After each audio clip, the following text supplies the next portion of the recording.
আসসালামু আলাইকুম। আজকে আমি আপনাদেরকে স্থূলতা এবং এর মডার্ন ম্যানেজমেন্ট সম্পর্কে কিছু কথা বলবো। স্থূলতাকে বৈশ্বিক মহামারী অথবা বৈশ্বিক অতিমারী অথবা সিন্ড্রেমিকেও বলা হয়, এই জন্য যে এটা disastrous consequence for human health, বিপর্যয়কারী স্বাস্থ্য সমস্যা তৈরি করে। এই জন্য স্থূলতাকে চিকিৎসা করা এবং এর প্রিভেনশনের জন্য যেসব নতুন তথ্য আমরা গবেষণার মাধ্যমে জানা গেছে, কিন্তু এর ট্রিটমেন্ট অথবা প্রিভেনশনের তেমন সাকসেস এখন পর্যন্ত নাই। এই কারণে যে এই তথ্যগুলি যথাযথভাবে জনগণের মাধ্যমে ছড়িয়ে দেওয়া যায় না এবং জনগণের মাধ্যমে জনসচেতনতাও তৈরি করা যায় নাই। স্থূলতা আমরা তাকে বলবো যখন আমাদের শরীরের ফ্যাট সেলগুলির সাইজ অথবা নাম্বার বৃদ্ধির কারণে আমাদের শরীরে চর্বিযুক্ত টিস্যু বা তন্ত্র এর সাইজ বেড়ে যায়, তখন এটাকে আমরা স্থূলতা বলতে পারি।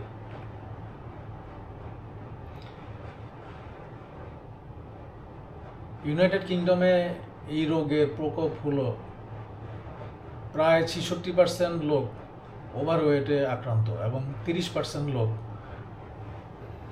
স্থূলতায় আক্রান্ত। 2010-এ ঢাকায় কলেজ স্টুডেন্টদের মধ্যে এর প্রকোপ 18% ছাত্রদের মধ্যে স্থূলতার প্রকোপ দেখা যায়, যেটা 2024-এ এসে অনেক বৃদ্ধি পায়। অতিরিক্ত ওজনের প্রতি 4 জনের মধ্যে 2 জনকে অতিরিক্ত ওজন এবং প্রতি 4 জনের মধ্যে 1 জন 25% অ্যাডাল্ট প্রাপ্তবয়স্ক লোকের মধ্যে স্থূলতা দেখা যায়, যেটা খুবই ভাবনার বিষয়।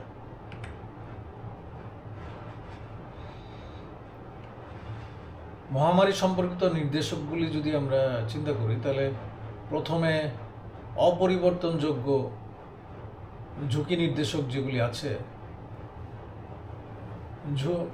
ঝুঁকি উপাদানগুলি যেমন হলো বয়স, যে কোনো বয়সে এই রোগ হতে পারে, স্থূলতা বা ওভারওয়েট হতে পারে।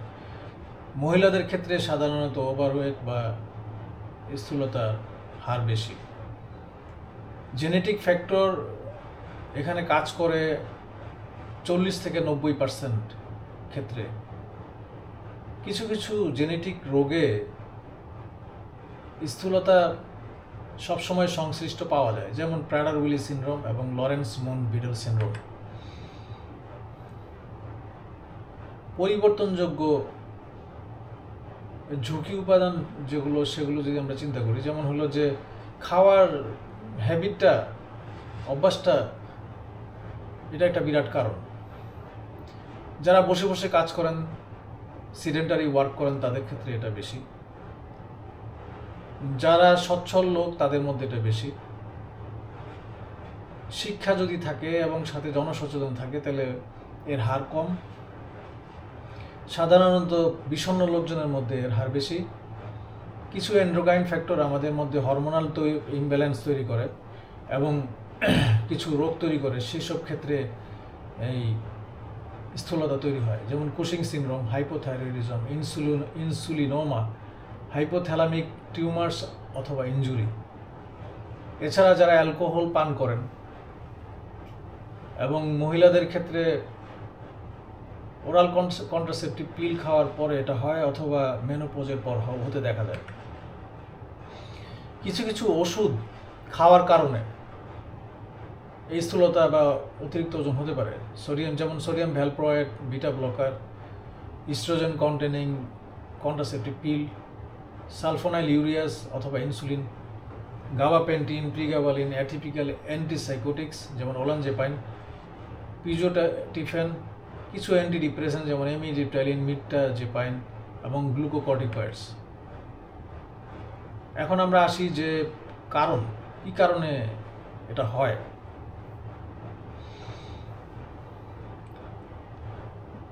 ক্রমবর্ধমান শক্তি গ্রহণ বা বেশি খাবার গ্রহণের মাধ্যমে এটা হতে পারে।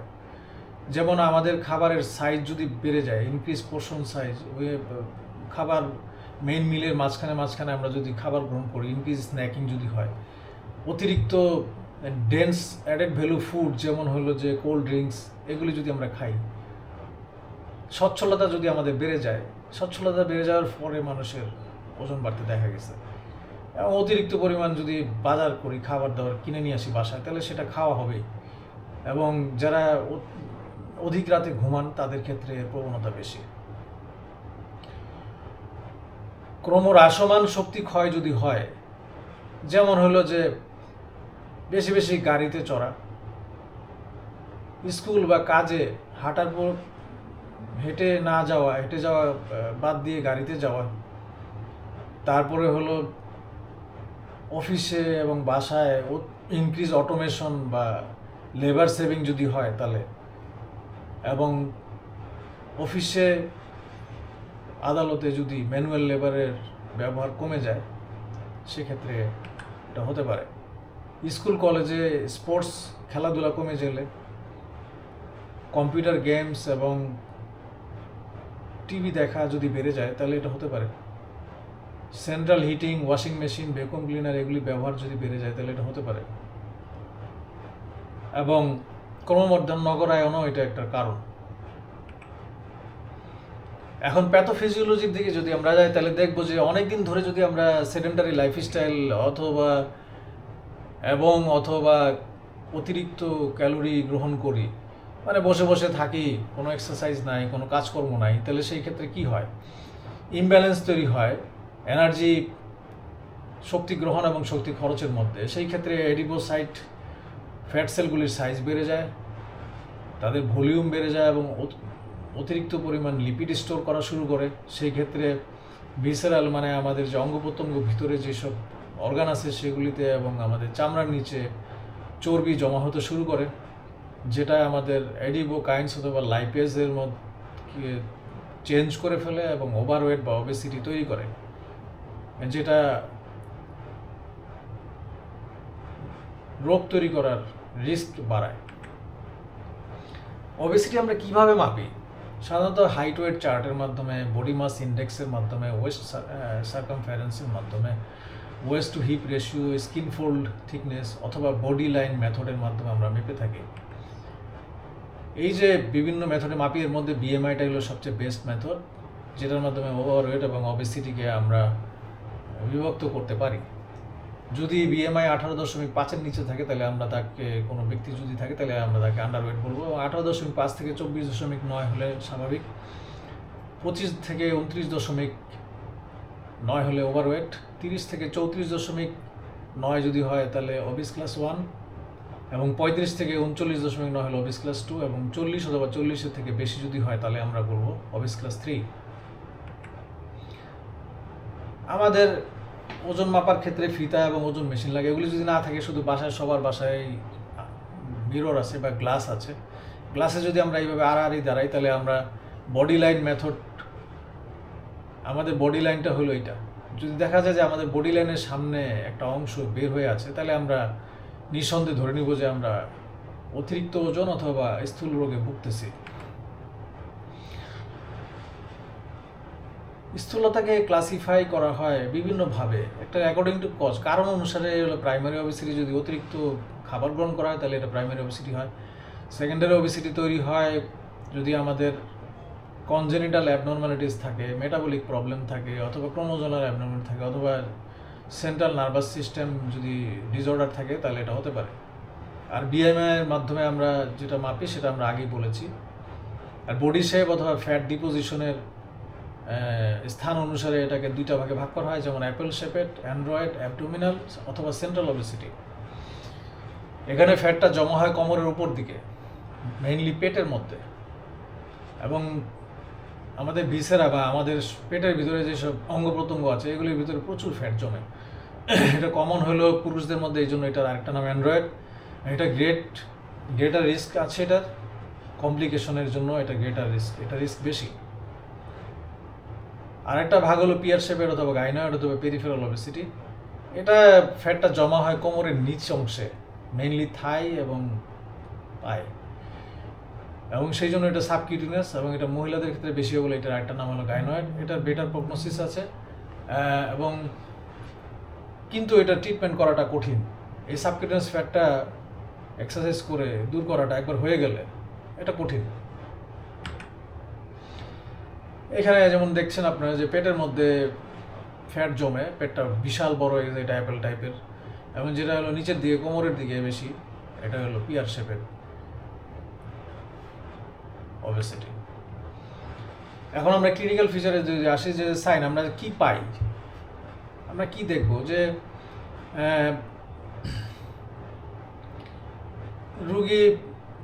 রোগীর কাপড় শরীরে টাইট দেখা যাবে, টাইটলি ফিটেড, নট মানে লুজলি ফিটেড না। তারপরে ওজন বেড়ে যাবে, আগের যে কোনো মাপ থেকে ওজন বেড়ে যাবে, অতিরিক্ত চর্বি জমা হতে দেখা যাবে কোমরে, এবং বিএমআই দেখা যাবে যে নর্মালের যে রেঞ্জ তার থেকে অতিক্রম করে উপরের দিকে উঠে গেছে। এবং আমরা রোগীদেরকে যদি জিজ্ঞাসা করি যে আপনাদের কী কী সমস্যা আপনারা ফেস করেন, তারা সাধারণত বলে যে তাদের শ্বাসকষ্ট হয়, অতিরিক্ত ঘাম হয়, নাক ডাকে, কোমর ব্যথা এবং জয়েন্ট ব্যথা হয়, এবং সাধারণ রুটিন কাজকর্ম করতে তারা খুবই ক্লান্ত বোধ করেন। কোনো কোনো ক্ষেত্রে তারা সাইকোলজিক্যাল প্রবলেম ফেস করেন, ওনাদের সেলফ কনফিডেন্স লেভেলটা, আত্মবিশ্বাসটা কমে যায়, এবং স্লিপ অ্যাপনিয়া দেখা দেয়। এই রোগ হলে পরে বেশ কিছু কমপ্লিকেশন হয়, যেমন হলো সাইকোসোশাল কমপ্লিকেশন হলো ইটিং ডিসঅর্ডার তৈরি হয়, আত্মবিশ্বাস কমে যায়, বডির ইমেজ ডিসঅর্ডার তৈরি হয়, বিকৃতি দেখা দেয়, শরীরকে বেঢপ আকার ধারণ করে, সোশ্যাল আইসোলেশন হয়, কোনো প্রোগ্রামে যেতে চায় না লোকজন, নিজেদেরকে দোষীভাবে স্টিগমেটাইজেশন হয়, পালমোনারি সিস্টেমে কিছু প্রবলেম হয়, শ্বাসকষ্ট হয় রোগীর, এবং রোগী এক্সারসাইজ করার ক্ষমতা হারায়, বলে যে আমি কিছু দূর হাঁটলে আমার পা ব্যথা করে, তারপরে শ্বাসকষ্ট হয়, এই কারণে সে এক্সারসাইজও ভালোভাবে করতে পারে না, নিজেকে ওভারওয়েট থেকে ফেরত আসার জন্য যে শারীরিক সক্ষমতা এটা আস্তে ধীরে ধীরে হারায়, এবং অবস্ট্রাকটিভ স্লিপ অ্যাপনিয়াতে ভোগে। ইন্টেস্টিনাল প্রবলেম যেগুলি আছে সেগুলি সাধারণত গলস্টোন হয়, গ্যাস্ট্রোইসোফেজিয়াল রিফ্লাক্স ডিসঅর্ডার হয়, non alcoholic fatty liver disease তৈরি হয়, এবং কোলনে ক্যান্সার হয়। কিডনিতে দেখা যায় গ্লোমেরুলোস্ক্লেরোসিস হয়, কিডনি ক্যান্সার হয়। মাসকুলোস্কেলেটাল সিস্টেমে দেখা যায় যে অ্যাঙ্কেলের মধ্যে, পায়ে আমাদের গোড়ালিতে ব্যথা হয়, অস্টিওআর্থাইটিস দেখা যায়, এবং কোমরে প্রচুর ব্যথা হয়। নিউরোলজিক্যাল প্রবলেমের ক্ষেত্রে দেখা যায় সিউডো টিউমার, সিরবি অথবা ইডিওপ্যাথিক ইন্ট্রাক্রেনিয়াল হাইপারটেনশন দেখা যায়। কার্ডিওভাস্কুলার প্রবলেমগুলি যদি আমরা খেয়াল করি তাহলে হাইপারটেনশন হয়, ডিসলিপিডিমিয়া হয়, রক্তে আমাদের কোলেস্ট্রলের বিভিন্ন উপাদান বেড়ে যায়, কোয়াগুলোপ্যাথি রক্ত জমাট বাঁধার টেন্ডেন্সি তৈরি হয়, ক্রনিক ইনফ্ল্যামেশন হয়, মানে দীর্ঘস্থায়ী প্রদাহ হয়, এন্ডোথেলিয়াল ডিসফাংশন হয়। এন্ডোক্রাইন সিস্টেমে দেখা যায় যে ইনসুলিন রেজিস্ট্যান্স তৈরি হয়, ইম্পেয়ার্ড গ্লুকোজ ফাস্টিং গ্লুকোজ পাওয়া যায়, টাইপ 2 ডায়াবেটিস তৈরি হয়, প্রিকশিয়াস পিউবার্টি মানে অকাল বয়ঃসন্ধি তৈরি হয়, এবং মাসিকের ইরেগুলারিটিস পাওয়া যায়, পলিসিস্টিক ওভারিয়ান সিনড্রোম হয়, হরমোন রিলেটেড ক্যান্সার যেমন মহিলাদের ক্ষেত্রে ব্রেস্ট ক্যান্সার এবং এন্ডোমেট্রিয়াল ক্যান্সার দেখা দেয়, পুরুষের ক্ষেত্রে প্রোস্টেট ক্যান্সার দেখা দেয়, এবং সবার ক্ষেত্রে দেখা যায় যে 10% ওভারওয়েটের জন্য 13% এবং 25% ওভারওয়েটের জন্য 20% মৃত্যু হার বেড়ে যায়। এটা এক্সারসাইজ এজিং সাইকেল। সাধারণত আমরা জানি যে বয়স বাড়লে আমাদের ওজনটা বেড়ে যায়। ওজনটা বেড়ে গেলে কি হয়, এক্সারসাইজ আমরা করার ক্ষমতা কমে যায়, আমরা এক্সারসাইজ কম করি, তখনই শরীরে ফ্যাট যে জমা হওয়ার প্রবণতা এটা বাড়ে, এবং ফিজিক্যাল অ্যাবিলিটি, স্ট্রেংথ এবং এনার্জি এগুলি কমে যায়। এটা কি করে, সেলফ এস্টিম মানে আমাদের যে কমিয়ে দেয়, এবং নিজেকে বৃদ্ধভাবে লোকজন বয়সের তুলনায়, এবং স্ট্রেস, অ্যাংজাইটি এবং ডিপ্রেশনটা বেড়ে যায়, ফিজিক্যাল অ্যাক্টিভিটি কমে যায়, একই সাথে হার্ট ডিজিজ, ব্লাড প্রেশার এবং বিভিন্ন অঙ্গে ব্যথা, বিশেষ করে পায়ে এবং কোমরে ব্যথা এগুলি বেড়ে যাওয়ার কারণে আমাদের চলাফেরা আরও কমে যায়। কমে যাওয়ার কারণে আমরা বয়সের তুলনায় আরও দ্রুত বৃদ্ধ হতে থাকি। স্থূলতা বা ওভারওয়েটের রোগী যদি আসে তাহলে আমরা কী কী ইনভেস্টিগেশন করবো? সিবিসি, সেরাম লিপিড প্রোফাইল করব, যে ডিসলিপিডিমিয়া তৈরি হয়েছে কিনা এটা জানার জন্য, এলএফটি করবো যে লিভার ফাংশন ঠিক আছে কিনা, থাইরয়েড ফাংশন করবো যে তার হাইপোথাইরয়েডিজম আসছে কিনা, ফাস্টিং ব্লাড সুগার এবং হিমোগ্লোবিন A1C করবো যে তার ডায়াবেটিস ডেভেলপ করেছে কিনা, আলট্রাসোনোগ্রাম অফ হোল অ্যাবডোমেন করবো, যাদের ফ্যাটি লিভার ডেভেলপ করেছে কিনা, ওভারনাইট ডেক্সামিথাসোন সাপ্রেশন টেস্ট করবো, অথবা 24 আওয়ার ইউরিন ফ্রি কর্টিসল করবো যদি আমরা কুশিং সিনড্রোম ধারণা করি। ম্যানেজমেন্ট, এই ম্যানেজমেন্টটা করতে গেলে আমাদের অনেক কিছু করতে হবে। এটা মাল্টিডিসিপ্লিনারি অ্যাপ্রোচ। সাধারণত আমরা চিন্তা করি যে 5 থেকে 10% ওজন কমানোরই যথেষ্ট, তাহলে ওজন বাড়ার জন্য যেসব রিস্ক মানুষের হয় সেগুলো অনেকাংশে কমিয়ে আনা সম্ভব হয়। এই রিস্ক কমিয়ে আনাটা ডোজ রিলেটেড। যদি যত বেশি ওজন আমরা কমাবো তত বেশি উপকার পাওয়া শুরু করব। 10% ওজন কমাতে গেলে আমরা শুধুমাত্র এক্সারসাইজ করলে হবে না, আমাদের বেশ কিছু রুগীদের জানতে হবে, বেশ কিছু তথ্য খুবই ভালোভাবে জানতে হবে, যেমন health tips to burn energy with lipolysis, food value chart, exercise value chart এবং ফুড গাইড পিরামিড। প্রথমে আমাদের স্ট্রং ডিটারমিনেশন থাকতে হবে, দৃঢ় সংকল্প থাকতে হবে, কারণ প্রতিদিন আমরা এক্সারসাইজ করতে হবে। আমাদের প্রতিদিন আমার খাবার থেকে কোনো না কোনো মেনু বাদ দিতে হবে এনার্জিকে কাট অফ করার জন্য। তো সেটা খুব দৃঢ় সংকল্প না থাকলে আমাদের পক্ষে টার্গেটে পৌঁছানো সম্ভব না। কেন আমরা করব? আমরা মোরালি সেই জিনিসটাকে কনভিন্স হতে হবে যে রিভার্সন অফ কসমেটিক ডিসফিগার, আমাদের শরীর যে বেঢপ আকার ধারণ করে সেটা স্বাভাবিক আকারে ফেরত আসবে এবং দেখতে আমি সুন্দর হবো, আগের থেকে আমাকে ইয়াং লাগবে। এটা একটা বিরাট ব্যাপার, একটা মোরাল বুস্ট আপ তৈরি করে আমাদের মধ্যে। Regain body fitness to normal, আমাদের ফিটনেসটা ফেরত আসবে। কিপ সেফ, কমপ্লিকেশনগুলি আমাদের হবে না এবং আমরা ডিজিজ ফ্রি, রোগ থেকে মুক্ত থাকতে পারবো। সাধারণত অবিজ হয়ে গেলে মানুষ এমন ডিজেবল হয়ে যায় যে হেঁটে চলে সাধারণ জীবনযাপন করতে পারে না এবং মেকানাইজড এরকম ভেহিকেলে চলতে হয়, এই মহিলাটা যেমন চলতেছে।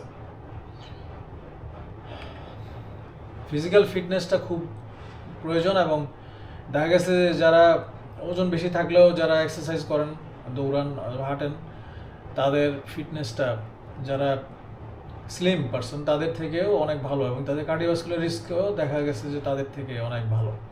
সেজন্য আমাদেরকে ফিট থাকার চেষ্টা করতে হবে। কাজেই আমাদের মূল উদ্দেশ্য থাকবে ফ্যাট না, ফিট, শারীরিকভাবে ফিট থাকা।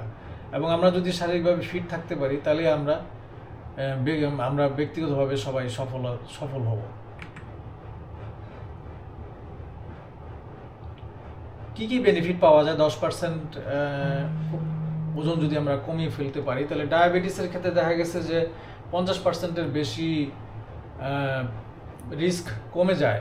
ডায়াবেটিস হওয়ার রিস্কটা 30 থেকে 50% ফাস্টিং ব্লাড সুগার কমে যায়, 15% হিমোগ্লোবিন A1C কমে যায়, blood pressure 10 millimetre mercury systolic এবং ডায়াস্টোলিক প্রেশার কমে যায়। তারপরে হলো যে সেরাম লিপিড, বিভিন্ন লেভেলের যে সেরাম লিপিড আছে সেগুলো কমে যায়। ভালো যে HDL কোলেস্টেরল 8% বেড়ে যায় এবং মর্টালিটি, মৃত্যু হারটা আমাদের 20 থেকে 25% কমে যায়।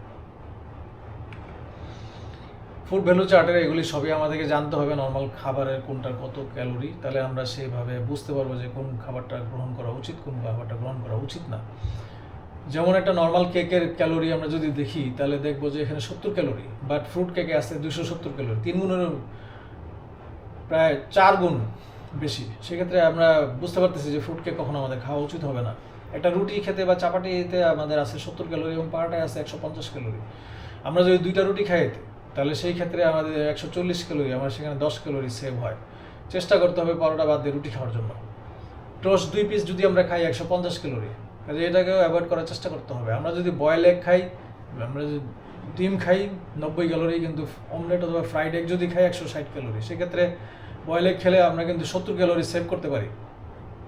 এই জিনিসগুলি মাথায় রাখতে হবে। কখনো সমোসা খাওয়া যাবে না, কারণ একটা সমোসা 200 ক্যালোরি, একটা আইসক্রিমে 400 ক্যালোরি। যদি আমরা 1 কাপ আইসক্রিম খাই তাহলে দেখা যাবে যে আমরা আধা ঘন্টা দৌড়ালেও 325 ক্যালোরি মাত্র খরচ হবে, এরপর 75 ক্যালোরি শরীরে জমা থাকবে। কাজেই আমরা আইসক্রিম সবসময় অ্যাভয়েড করবো, এটা কখনোই খাওয়া যাবে না। খাবারের মধ্যে কার্বোহাইড্রেট এবং প্রোটিনের যে ক্যালোরি ভ্যালু সেটা হলো 4 ক্যালোরি পার গ্রাম সমান, কিন্তু বেশি কোনটা? ফ্যাটে 9 ক্যালোরি এবং অ্যালকোহলে 7 ক্যালোরি। যারা ফ্যাট বেশি খাবে, যারা অ্যালকোহল বেশি খাবে তারা দ্রুত মোটা হয়ে যাবে। এগুলি বাদ দিতে হবে, এটাই হলো এগুলি জানতে হবে আমাদের। এক্সারসাইজ ভ্যালু চার্ট যদি দেখা গেছে যে 77 কেজি একটা মানুষ যদি আধা ঘন্টার জন্য যদি এক্সারসাইজ করেন বিভিন্ন লেভেলে, যেমন হাঁটেন তাহলে 250 কিলোমিটার বার্ন করতে পারেন। যদি দৌড়ান 11 মিনিট পার মাইল স্পিডে তাহলে 315 কিলো ক্যালোরি বার্ন করতে পারেন, মানে প্রায় এর থেকে অনেক বেশি, 65 কিলো ক্যালোরি বেশি। ফুটবলে আধা ঘন্টা ফুটবল খেলে 348 কিলো ক্যালোরি, এবং সুইমিংয়ে 390 সবচেয়ে বেশি এনার্জি বার্ন করা সম্ভব। কাজে এগুলি চেষ্টা করতে হবে, যদি শরীর ফিট থাকে তাহলে হাঁটার পরিবর্তে দৌড়ানো। সেই ফিটনেস জানার জন্য আমাদেরকে ইসিজি, ইকো এবং ইটিটি করে স্পেশালিস্টের সার্টিফিকেট নিতে হবে, স্পেশালিস্টের দেখিয়ে তারপরে তার অনুমোদন নিতে হবে, তারপরে আমরা দৌড়ানো শুরু করতে পারবো, আদারওয়াইজ অ্যাক্সিডেন্ট হওয়ার সম্ভাবনা থাকে। আসলে আমরা health tips to burn energy এটা সম্বন্ধে জানি। সবসময় চেষ্টা করবো আমরা খাবারটা গ্রহণ করতে যখন আমরা ক্ষুধা বোধ করি। এটা সাধারণত আমরা যদি সার্কাডিয়ান রিদমটা ফলো করি তাহলে এটা সম্ভব, এবং সেই ক্ষেত্রে দেখা যায় যে ক্ষুধা থাকা অবস্থায় মানুষ যে খাবারটা খায় সেটা কখনো শরীরে ফ্যাট হিসেবে জমা হয় না, ওটা সিস্টেমে চলে যায়, এবং ক্ষুধা লাগেই হলো শরীরে যখন ব্লাড গ্লুকোজ লেভেল কমে যায় তখন। আমরা যদি অতিরিক্ত কিলো ক্যালোরির খাবার গ্রহণ করি সবসময় এটা এক্সারসাইজের মাধ্যমে বার্ন করা সম্ভব হয় না, যেটা আমি আগেই বলেছি। এটা 1000 কিলো ক্যালোরি একটা ডেফিসিট যদি প্রতিদিন তৈরি করা যায় তাহলে এক সপ্তাহে আমরা 1 কেজি ওজন কমাতে পারবো। সাধারণত 7500 কিলো ক্যালোরি যদি আমরা ওয়েট ডেফিসিট করতে পারি তাহলে 1 কেজি ওজন কমে। আমরা যদি প্রতিদিন 100 কিলো ক্যালোরি কম খাবার খাই তাহলে দেখা যাবে যে বছরে আমাদের 5 কেজি ওজন কমে গেছে। আমরা যে খাবার খাই তার 10% আমাদের শরীরে হিট তৈরি করার জন্য লাগে। সেই জন্য আমরা যারা সেন্ট্রাল হিটিং সিস্টেমের ভিতরে থাকি তাদের 10% ক্যালোরি ব্যবহার হয় না প্রায় বলতে গেলে, সেই জন্য তাদের 10% কম খাবার খাওয়া উচিত। স্টারভেশন ডায়েট অথবা স্কিপিং অফ মিলস, এটা অনেকেই একবেলা না খেয়ে থাকে, এটা আমাদের শরীরে কোনো বেনিফিট দেয় না। এটা বিনিময়ে উল্টা দিকে আমাদের প্রচুর ক্ষতি করতে পারে এবং even মৃত্যুও করতে পারে। এটা করলে পরে দেখা যায় শরীরের ভিতরে ফ্রি ফ্যাটি অ্যাসিড বেড়ে যায় ব্লাডে, এবং এটা সাডেন ডেথ, হঠাৎ মৃত্যুর কারণ হয়ে দাঁড়ায় হার্ট ডিজিজের কারণে। ইন বিটুইন মিল বিস্কিট এবং কেকস এগুলি খাওয়া আসলে ঠিক না। যে কোনো দুইটা মানুষের স্থূল হওয়ার প্রবণতা এটা ভিন্ন, দুজনের মধ্যে মিল থাকবে না। স্থূল ব্যক্তিদের সাধারণত স্লো মেটাবলিজম হয় না, তাদের বিএমআর খুব বেশি থাকে এবং এই জন্য তারা ঘামেও বেশি। আমাদের একটা তথ্য জানা দরকার যে 1 গ্রাম পানির বাষ্পীভবনের সূত্রতা 80 কিলো ক্যালোরি পার গ্রাম। সেই জন্য আমরা যখন দৌড়াবো বা হাঁটবো, সোয়েটার পরে হাঁটার থেকে স্যান্ডো গেঞ্জি পরে হাঁটলে আমাদের শরীরে ইনসেন্সিবল লস হবে, শরীর থেকে টেম্পারেচার টেনে নিয়ে যাবে ঘাম, সেটাতে আমাদের ক্যালোরি লসটা বেশি হবে। কিন্তু সোয়েটার পরে হাঁটলে সেটা ক্যালোরি লসটা বেশি হবে না, এটা মনে রাখতে হবে। যখনই আপনি ওজন কমানোর চিন্তা করবেন তখনই হাফ প্লেট, ফুল প্লেটের জায়গায় হাফ প্লেট ব্যবহার করে মেইন ফুডগুলি খাওয়ার চেষ্টা করবেন, এবং টেবিল চেয়ারে বসে না খেয়ে মাটিতে বসে খাওয়ার চেষ্টা করবেন। সেক্ষেত্রে খাবার অটোমেটিক কম খেতে পারবেন, বেশি খেতে পারবেন না। যারা কফি পান করেন তাদের বিএমআর 3 থেকে 11% বেজাল মেটাবলিক রেট বেড়ে যায়, সেটা ফ্যাটকে বার্ন করতে সাহায্য করে। ফেনল এবং ফ্ল্যাভোনয়েড হলো মধুর অ্যাক্টিভ কম্পোনেন্ট, যেটা লাইপোলাইসিস করে এবং লাইপোজেনেসিসকে প্রিভেন্ট করে, ফ্যাট মেটাবলিজমে হেল্প করে, আমাদের চর্বি গালতে সাহায্য করে গালাতে। সপ্তাহে 1 দিন অথবা 2 দিন ফাস্টিং থাকাটা লাইপোলাইসিসের জন্য বা আমাদের শরীরে চর্বিকে কমানোর জন্য খুব উপকারী। সকালবেলা ঘুম থেকে উঠলে আমাদের শরীরে প্লাজমা ক্যাটেগোলামাইন মানে হলো অ্যাড্রেনালিন এবং নট অ্যাড্রেনালিন, এই দুইটা বেশি বেড়ে যায়, এবং বেড থেকে নামার পরে এটা আরও বাড়ে। সাধারণত নর অ্যাড্রেনালিনটা সবচেয়ে বেশি থাকে সকাল 8টার সময়। কাজে আমরা চেষ্টা করব সকালে 7:30টার সময় ঘুম থেকে ওঠা, এবং 8টার সময় আমরা হাঁটা বা দৌড়ের যে এক্সারসাইজটা করার কথা বলি সেটা করো, তাহলে আমাদের শরীরের ভিতরে জমে থাকা চর্বিটা বার্ন করতে সহায়তা হবে। ছোটোখাটো মুভমেন্ট, অস্থির মুভমেন্ট, এটাকে ফিজেটিং বলে, এটার মাধ্যমে অনেক ক্যালোরি বার্ন করা সম্ভব। যেসব লোক সাধারণত অতিরিক্ত ওজন হয়ে যাওয়ার কারণে হাঁটতে পারে না, কোমর ব্যথা, তারপরে পায়ের ব্যথা শুরু হয়, শ্বাসকষ্ট শুরু হয়, তাদের ক্ষেত্রে এই ফিজেটিংটা উপকারী হিসেবে গণ্য হতে পারে। যেমন হলো যে যাদের এরকম ধরনের আছে তারা সকালে এবং বিকালে সন্ধ্যায় একটা করে চুইংগাম আধা ঘন্টা ধরে চিবাতে পারেন, অথবা সকালে দিনে একবার গোসল করার পরিবর্তে 3বার গোসল করলেন সাধারণ তাপমাত্রায় পানি দিয়ে, এবং ফ্যানের মাধ্যমে টাওয়েলে শরীর না মুছে ফ্যানের বাতাসের মাধ্যমে সে পানিটা শুকালেন, তাহলে শরীর থেকে অতিরিক্ত পরিমাণ ক্যালোরি সে টেনে নিয়ে যাবে। সেটা আপনাকে শরীরের ওজন কমাতে অথবা ওজনকে স্ট্যাটিক রাখতে, স্থির রাখতে সাহায্য করতে পারে। লাইফস্টাইল অ্যাডভাইসের মধ্যে আমরা যেটা বলবো যে আপনার চেষ্টা করেন যে রাতে 7:30টার মধ্যে রাতের খাবার খেতে এবং ঘুমাতে 10টার মধ্যে। এটা আপনার সার্কাডিয়ান রিদমে উল্লেখ করা আছে। আমাদের হাফ কেজি ওজন কমানোর ক্ষেত্রে যে প্ল্যান, সেটা করতে গেলে আপনাকে 600 কিলোক্যালোরি এনার্জি কাট অফ করতে হবে। সেটা আপনি 300 কিলোক্যালোরি খাবার কমিয়ে এবং 300 কিলোক্যালোরি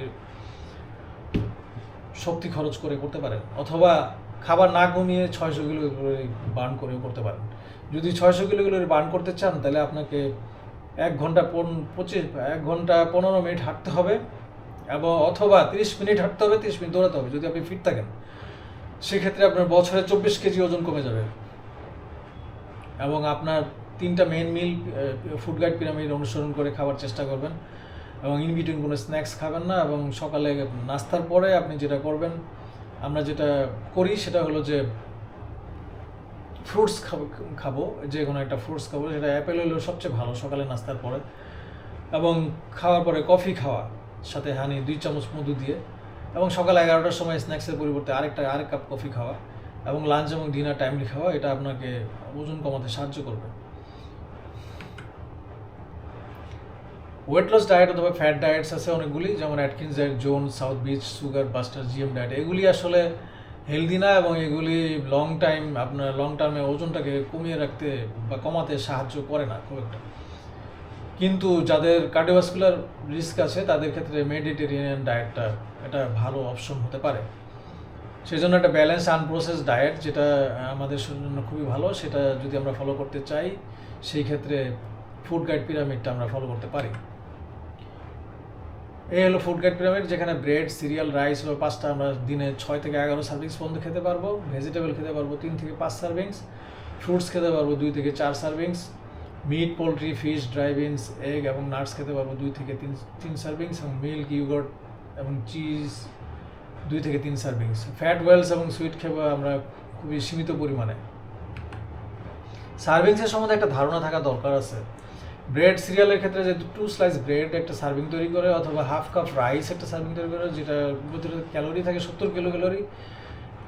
1 কাপ পাতা অথবা হাফ কাপ আদার ভেজিটেবল, অথবা 1 কাপ ভেজিটেবল স্যুপ, এটা 1 সার্ভিং তৈরি করে, যেটা 28 কিলোক্যালোরি থাকে এটার ভিতরে। আমরা ফ্রুটসের কথা বলেছি এর আগে, যে সকালে সবুজ আপেলের কথা, এটা একটা আপেল, যে কোনো আপেল, একটা ব্যানানা, একটা ম্যাঙ্গো, একটা অরেঞ্জ, আধা কাপ অথবা আধা কাপ ফ্রুট জুস যদি আমরা খাই, সেটা 1 সার্ভিং থাকে, সেটা 100 কিলোক্যালোরি থাকে। 2 কাপ মিল্ক অথবা ইয়োগার্ট যদি হয় তাহলে 1 সার্ভিং থাকে, যেটা 160 কিলোক্যালোরি থাকে। 30 গ্রাম ফিশ অথবা মিটে 1 সার্ভিংস থাকে, যেটা 100 কিলোক্যালোরি। আমরা ফুড গাইড পিরামিডে যদি লোয়েস্ট লিমিটটা যদি ফলো করি তাহলে 1224 কিলোক্যালোরি হয়, এবং হাইয়েস্ট লিমিটটা যদি ফলো করি তাহলে 2090 প্রায় 2100 কিলোক্যালোরি পর্যন্ত খাবার আমরা খেতে পারি। আসি এখন আমরা ট্রিটমেন্টের ক্ষেত্রে যাদের কোনো কমপ্লিকেশন নাই তাদের 25 থেকে 30 পর্যন্ত বিএমআই থাকা অবস্থায় শুধুমাত্র এক্সারসাইজ এবং খাবার দাবার কন্ট্রোল এবং লো ক্যালোরি ডায়েটের মাধ্যমে আমরা ওজনটা কমাতে পারি। 30 থেকে 40 আমরা 25 থেকে 30 আমরা এইভাবে, এবং 30 থেকে 40 আমরা ড্রাগস শুরু করতে পারি, ওষুধ, এবং 40-এর পরে আমরা সার্জারিতে যাব। কিন্তু যাদের হলো যে কোমরবিডিটি থাকে, যেমন ডায়াবেটিস অথবা হাইপারটেনশন অথবা ডিসলিপিডেমিয়া অথবা অন্য যে কোনো প্রবলেম, তাদের ক্ষেত্রে 27 থেকে 35 বিএমআই থাকলেই আমরা ওষুধ মেডিসিনে যাব, এবং 35-এর উপরে চলে গেলে আমরা সার্জারিতে যাব। অনেক ড্রাগসই পৃথিবীতে আছে ওজন কমানোর ক্ষেত্রে, কিন্তু সবচেয়ে সুইটেবল এবং কম ক্ষতিকর, কম সাইড এফেক্টযুক্ত ওষুধ হলো অর্লিস্টেট, যেটা সিমপ্লাস নামে বাজারে পাওয়া যায়, আরও অনেক নামে পাওয়া যায়। এটা প্রত্যেক মিলের সাথে একটা করে খেতে হয়, এবং 3 মাসের জন্য আমরা প্রথমে দেই। যদি 5%-এর বেশি, শরীরের 5%-এর বেশি ওজন কমে প্রথম 3 মাসে, তাহলে এটা আমরা পরবর্তী আরও 9 মাসের জন্য দিতে পারি, টোটাল 1 বছরের জন্য। এই ওষুধটার সাইড এফেক্ট হলো লুজ স্টুল হয়, ওয়েল স্পটিং হয়, ফিকাল আর্জেন্সি হয়, ফ্ল্যাটাস হয়। যদি এগুলি থেকে আমরা মুক্তি পেতে চাই তাহলে লো ফ্যাট খাবার খেতে হবে আমাদের, তাহলে আমাদের এইসব সাইড এফেক্ট হওয়ার সম্ভাবনা কমে যায়।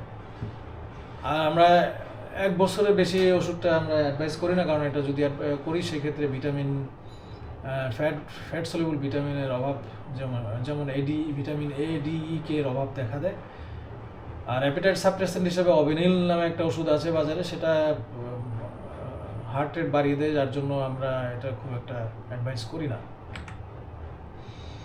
যখন একটা সাধারণ একটা স্থূল রোগীর BMI 40-এর বেশি হবে অথবা কোমরবিডিটি 35-এর বেশি হবে, তাদের ক্ষেত্রে আমরা সার্জারিতে যাই, যেমন laparoscopic banding, sleeve gastrectomy, Roux-en-Y gastric bypass অথবা লাইপোসাকশনটা খুবই অনেকেই পছন্দ করেন, এবং এটার মাধ্যমে যে ওজনটা কমে সেটা সাধারণত দীর্ঘস্থায়ী হয় না, এটা আবার রিকার করে, আবার নতুন করে তৈরি হয়। কারণ আমরা যে কারণে এটা তৈরি হয় সেটা দূর করার জন্য চেষ্টা করি না, সেই জন্য সেটা আমাদের লাইফস্টাইল ডিসঅর্ডারগুলি মানে কারেকশন করা, আমাদের খাওয়া দাওয়াগুলি কারেকশন করা, এগুলি যদি না করি তাহলে শুধু লাইপোসাকশনে আপনার এটা শরীরটা ঠিক হবে না পার্মানেন্টলি। এখন আমাদের সুপারিশ কি? সুপারিশটা হলো, যেহেতু এটা একটা কঠিন শিডিউল, যে সপ্তাহে 7 দিনে আমাদের এক্সারসাইজ করতে হবে, আমাদের খাবার থেকে কিছু কিছু অংশ আমরা বাদ দিতে হবে, প্রতিদিনই আমরা বৃষ্টি থাকুক যাই থাকুক আমরা ছাতা নিয়ে বৃষ্টি থাকলে ছাতা নিয়ে হলেও আমাদের হাঁটতে হবে বা এক্সারসাইজ করতে হবে। সেই জন্য আমাদের সাইকোলজিক্যাল মানে স্ট্রং মেন্টাল ডিজায়ারটা সবচেয়ে আগে আসে, সবার আগে করা উচিত। যদি স্ট্রং মেন্টাল ডিজায়ার থাকে তাহলে এটা অ্যাচিভ করা সম্ভব, এবং করছে না লোকজন। তারপরে আমরা যেটা করব সেটা বিহেভিয়ার মডিফিকেশন করব, আমাদের খাবার দাবারের টাইমিং, আমরা ঘুমের টাইমিং, আমরা সকালে ওঠার টাইমিং, এগুলি সব কিছু আমাদের নিয়মের ভিতরে চলে আসতে হবে। ডায়েটারি রিকমেন্ডেশন মানে যে কোনো জিনিস আপনার জন্য কোনো কিছু নিষিদ্ধ না, যেগুলি মানে বাচ্চারা খাবে সেগুলি আমরা একটু কম করে খাবো। মিষ্টি যদি একটা পার্টিতে খাওয়া হয় সেক্ষেত্রে সবাই 1-2টা খেলে আমরা একটাই খাবো, এর বেশি খাবো না। বা যে কোনো সুইট মিল্ক প্রোডাক্ট যদি দেওয়া হয় তাহলে অল্প একটু খেয়ে করে খাবো, আমরা বেশি খাবো না। এগুলি যদি আমরা মেনটেন করি, ফিজিক্যাল অ্যাক্টিভিটি যদি 7 দিনে আমরা করি, তাহলে সেই ক্ষেত্রে এনার্জি ব্যালেন্সটা যদি আমরা ঠিকমতো রাখতে পারি তাহলে আমাদের সফলতা অবশ্যই সম্ভব, এবং সফল হচ্ছেন লোকজন। এইসব বই থেকে আমার এই প্রেজেন্টেশনে তথ্য উপাত্ত নেওয়া হয়েছে, আপনারা যারা আরও ডিটেইল পড়তে চান এগুলি পড়ে নিতে পারেন। আপনাদের মূল্যবান সময় ব্যয় করে এতক্ষণ আমার সাথে থাকার জন্য আপনাদের সবাইকে ধন্যবাদ। ভালো থাকবেন, সুস্থ থাকবেন সবাই। আল্লাহ হাফেজ।